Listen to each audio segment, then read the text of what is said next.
Hey guys, injury lawyer Scott DeSalvo here. I apologize if I look exhausted or if I look like a sweaty mess, and I will tell you why.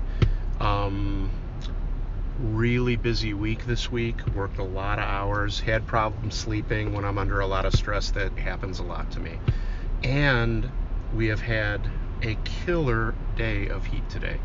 So, I have to dress in slacks and dress shoes and a dress shirt almost every day at work to meet with clients or judges or defense attorneys, take depositions, go to court, all that stuff. So you may have noticed I'm not skinny. So putting me in a dress suit, in a dress shirt and slacks like that on a day like today is, in some cultures, considered cruel and unusual punishment. So here's what I wanted to talk to you about today. The 3 ways that a civil, like a third-party case, like a car crash case, is different than a work injury case, right?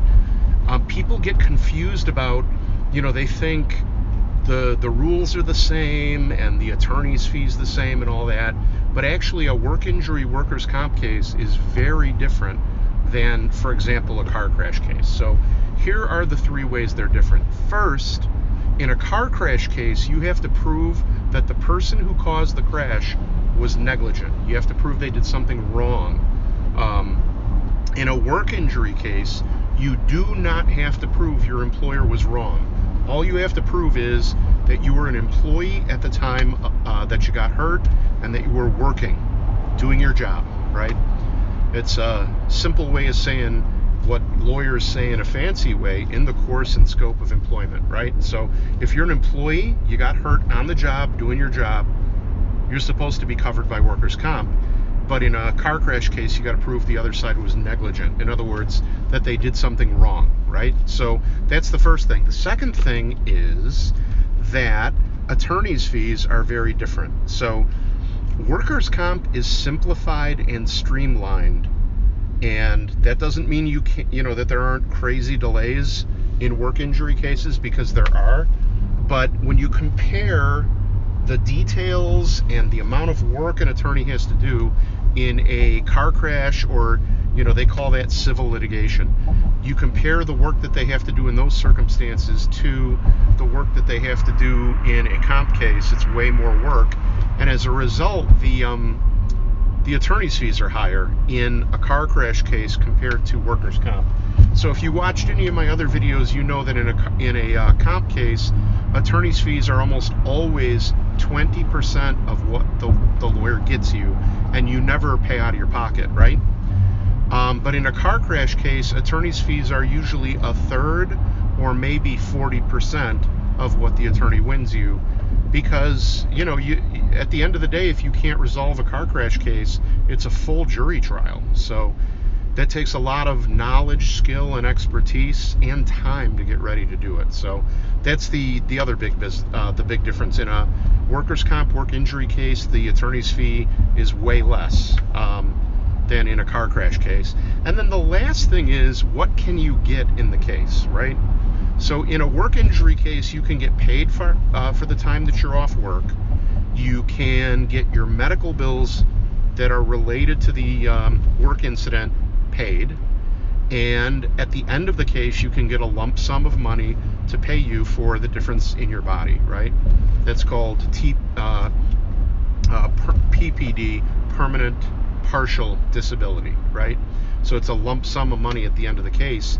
And it's meant to compensate you for the change in the function of your body, or in some cases, like in a disfigurement case, it's the change in the appearance of your body, right? But in a car crash case, or in any third-party civil litigation case, it's a completely different story. So you can claim your medical bills, you can claim your time off work, you can claim your pain and suffering. You can't claim pain and suffering in a workers' comp case. You can in a car crash third-party civil litigation case at the courthouse, right? Loss of a normal life or disability, like the loss of your ability to enjoy the pleasurable aspects of life. Like, let's say you love to go bowling with your friends before your car crash, now you can't bowl at all. You can ask for money for that explicitly, right? There's also a ton of other things you can ask money for in a third-party case. Loss of consortium, meaning the companionship and the sexual, stuff with a spouse.